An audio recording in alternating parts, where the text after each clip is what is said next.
Fern the Green Fairy by Daisy Meadows. The Secret Garden. Oh! Rachel Walker gasped in delight as she looked around her. What a perfect place for a picnic! It's a secret garden, Kirsty Tate said, her eyes shining. The two girls were standing in a large garden. It looked as if nobody else had been there a long, long time. Pink and white roses grew all around the tree trunks, filling the air with their sweet smell. White marble statues stood here and there, half hidden by green ivy, and right in the middle of the garden was a crumbling stone tower.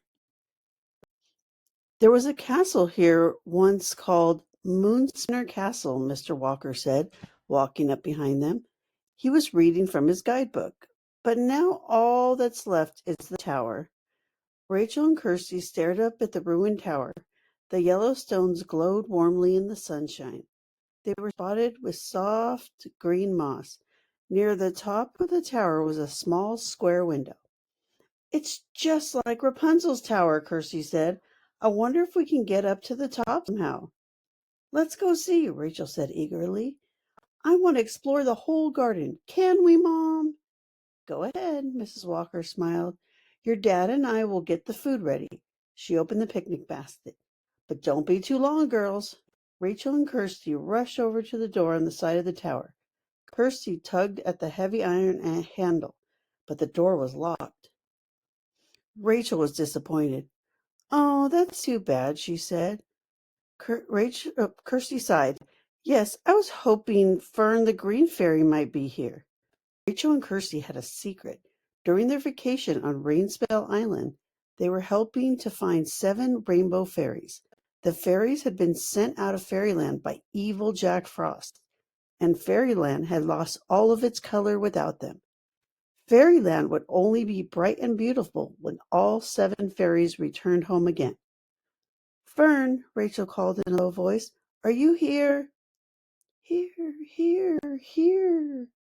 Her words echoed off the stones. Rachel and Kirsty held their breath and waited, but they couldn't hear anything except leaves rustling in the breeze. This is such a special place, Kirsty said.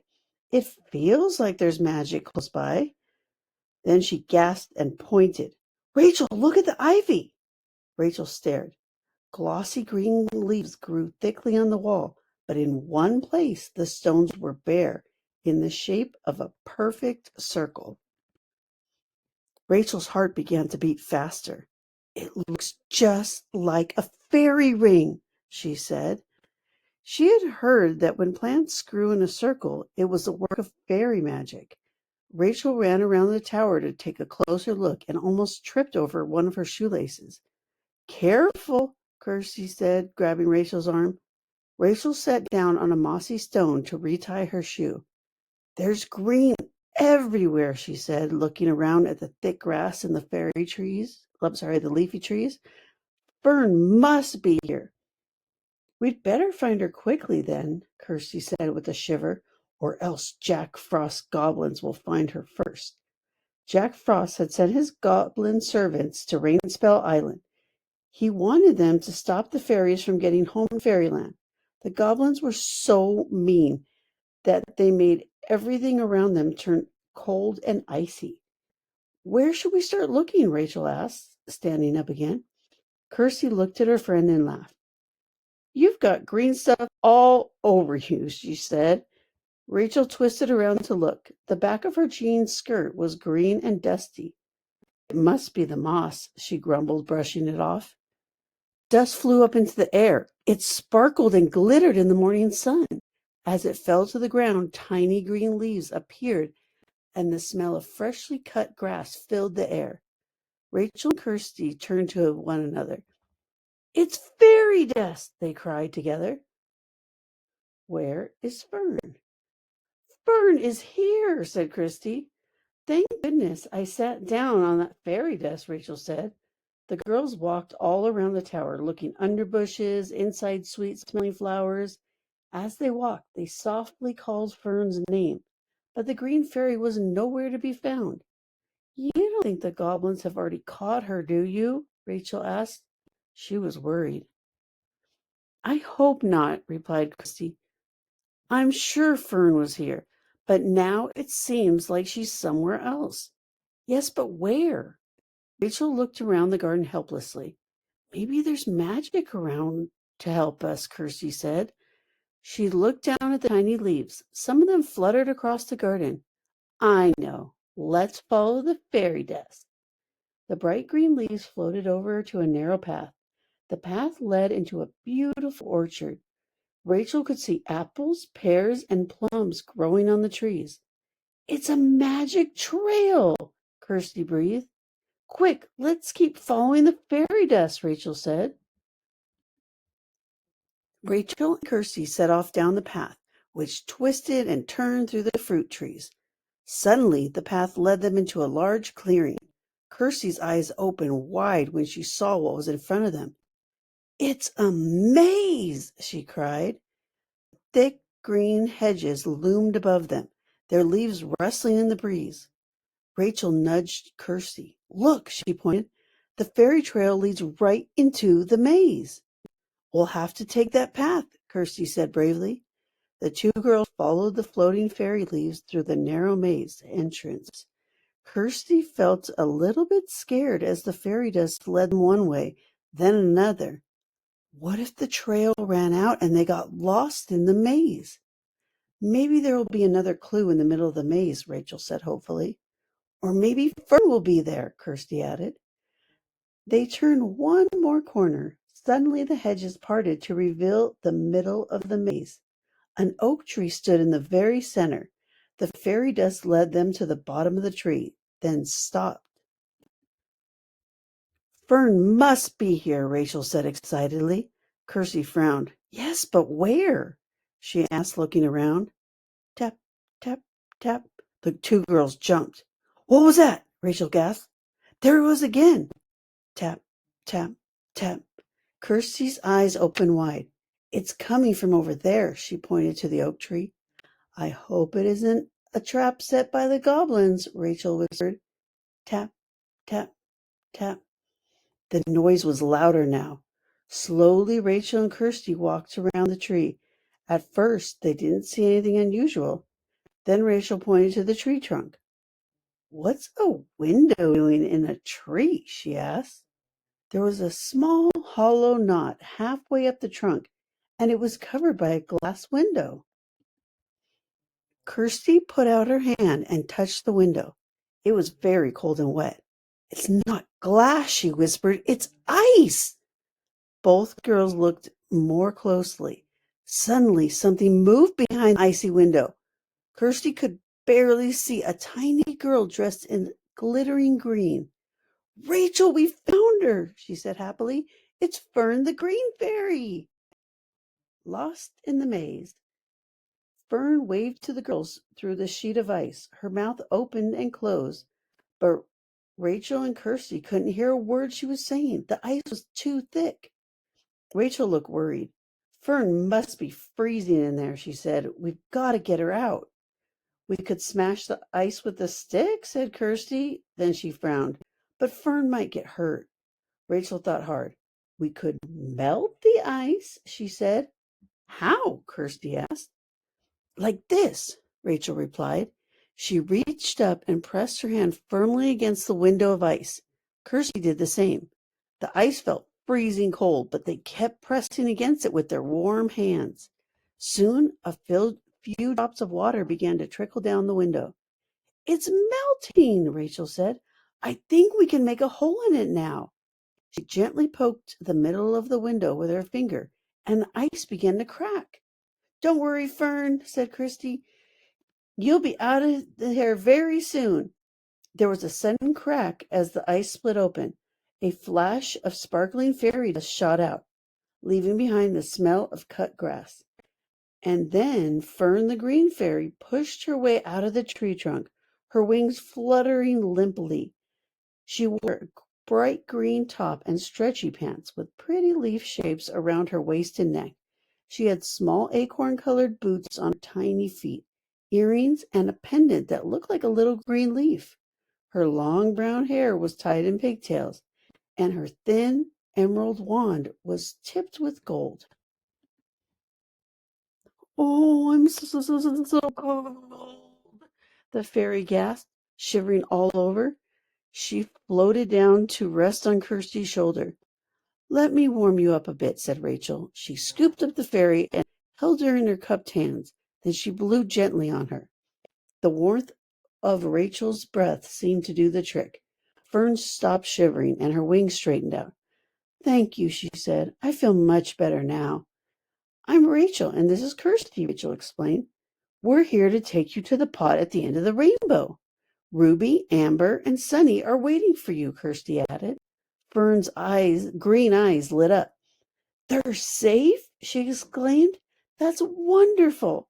She flew off Rachel's hand in a burst of green fairy dust and twirled happily in the air. "But what about my other sisters?" "Don't worry, we're going to find them too," Kirsty told her. "But how did you get stuck behind that ice window?" "Well, when I landed on Rainspell Island, I got tangled up in the ivy on the tower," Fern explained. "I managed to untangle myself, but then Jack Frost's goblins started chasing me. So I flew into the maze and hid in the oak tree. It was raining, and when the goblins passed by, their evil magic turned the rainwater to ice, so I was trapped." Suddenly Rachel shivered. "It's getting colder," she said. She glanced up at the sky. The sun had disappeared behind a cloud, and there was a sudden chill in the air. "The goblins might be close by," Kirsty gasped, looking scared. Fern nodded. "Yes, we'd better get out of this garden right away," she said calmly. "You know the way, don't you?" Rachel and Kirsty looked at each other. "I'm not sure," Kirsty said with a frown. "Do you know, Rachel?" Rachel shook her head. "No," she replied, "but we can follow the fairy trail back to the beginning of the maze." Kirsty looked around. "Where is the fairy trail?" she asked. An icy breeze was blowing all around them now. The green fairy leaves were drifting away and disappearing. "Oh no," Kirsty cried. "What are we going to do now?" Suddenly, they heard the sound of heavy footsteps coming through the maze toward them. "I know that fairy is here somewhere," grumbled a loud, gruff voice. Fern, Rachel, and Kirsty looked at one another with wide eyes. "Goblins," whispered Rachel. Fairy fireworks. Rachel, Kirsty, and Fern listened in horror as the goblins came closer. As usual, they were arguing with each other. "Come on," snorted one goblin. "We can't let her get away again." "Stop bossing me around," grumbled another one. "I'm going as fast as I can. Ow!" Just then there was a loud thud, and it sounded like someone had fallen over. "If your feet weren't so big, you wouldn't trip over them," jeered the first goblin. "They're big enough to give you a big good kick," the other goblin snapped. "Let's hide in the tree," Fern whispered to Rachel and Kirsty. "I'll make you fairy-sized so we can all fit under a leaf." Quickly she shot up into the air and sprinkled the girls with fairy dust. Rachel and Kirsty gasped as they felt themselves shrinking down, down. It was so exciting.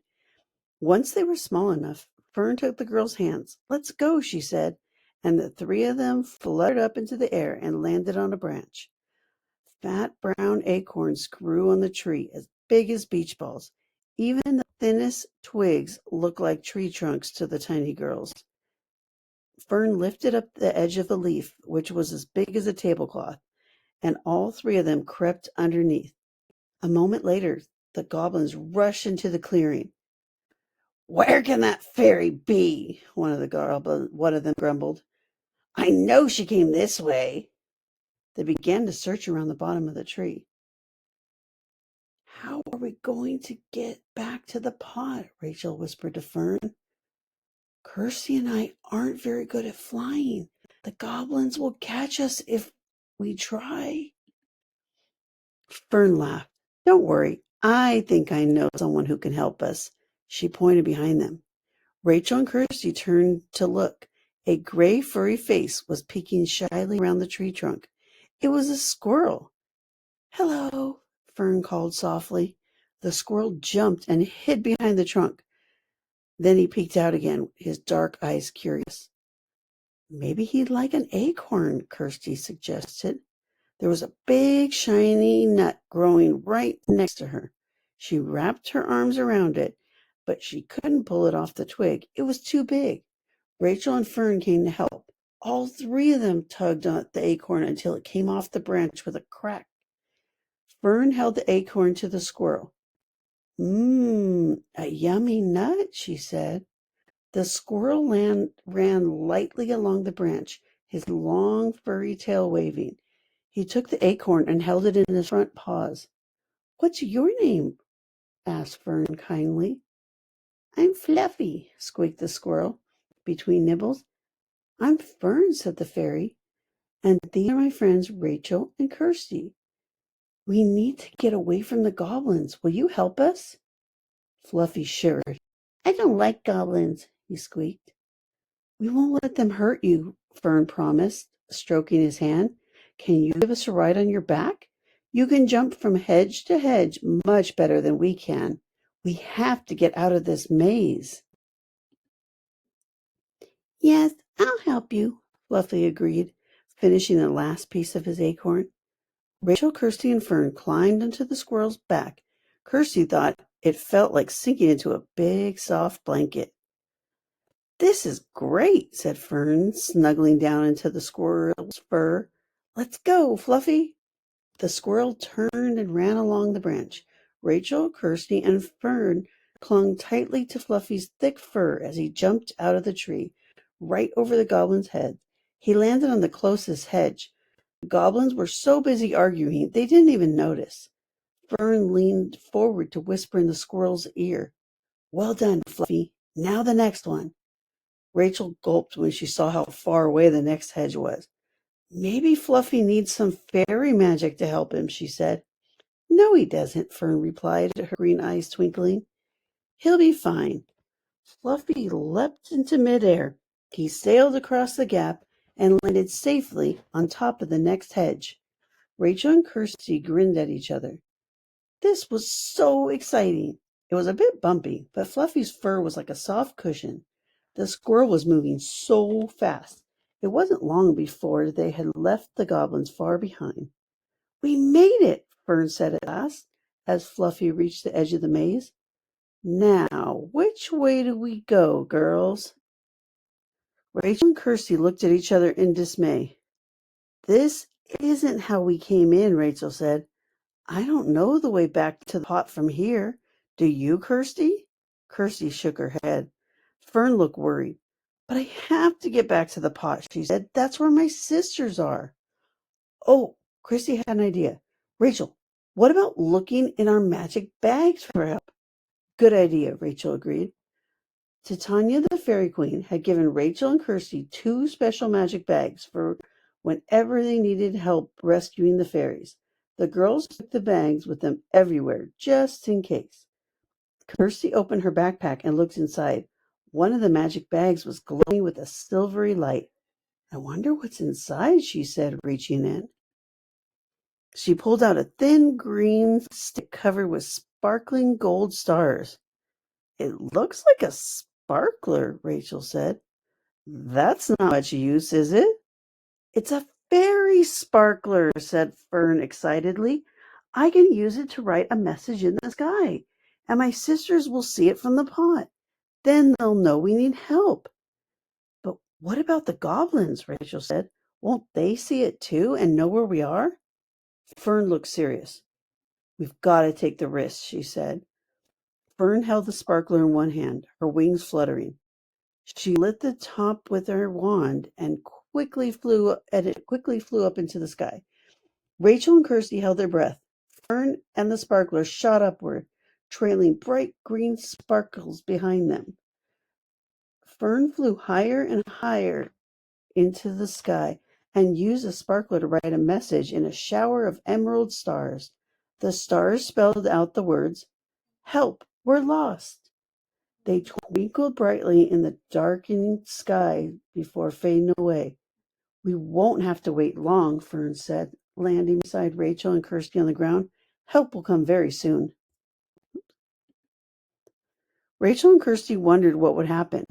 How could the fairies come to their rescue? They weren't supposed to leave the pot at the end of the rainbow, in case the goblins found them. Suddenly, the leaves behind Rachel, Kirsty, and Fern rustled. "Did you see this fairy sparkler?" shouted a loud goblin voice. "It came from over there. Quick, before that fairy gets away again!" Rachel and Kirsty looked at each other in alarm. Fluffy seemed scared too. The goblins were on their trail again. "They're coming toward us," Rachel whispered as the goblin voices got louder. "Don't worry," Fern said, smiling. She didn't seem nervous. "My sisters will send help quickly." Just then Rachel spotted a line of golden sparkles twinkling toward them through the fruit trees. "What's that?" she whispered. "Is it goblin magic?" Kirsty asked, suspicious. Fern shook her head. "They're fireflies. My sisters must have sent them to show us the way back to the pot." Suddenly, there was another shout from inside the maze. "Look! What are those lights over there?" "The goblins have spotted the fireflies," Rachel gasped. "Quickly, Fluffy!" Fern said as they all climbed onto the squirrel's back again. "Follow the fireflies!" The golden specks were dancing away through the trees. Fluffy scampered after them, just as the goblins dashed out of the maze. "There's a fairy!" one of them shouted, pointing at Fern. "Stop that squirrel!" "Come back!" the other roared as Fluffy ran off. Rachel, Kirsty, and Fern clung to Fluffy's fur as the squirrels zigzagged back and forth to get away from the goblins. Fluffy scrambled up a chunk of the nearest tree. He was just about to jump across to the next when someone called to them from below. "Hello!" "Who's that?" Rachel asked. She, Kirsty, and Fern peered down at the ground. A hedgehog was standing at the foot of the apple tree. "Hello!" he hollered again. "The animals in the garden have heard that you're in trouble. We'd like to help."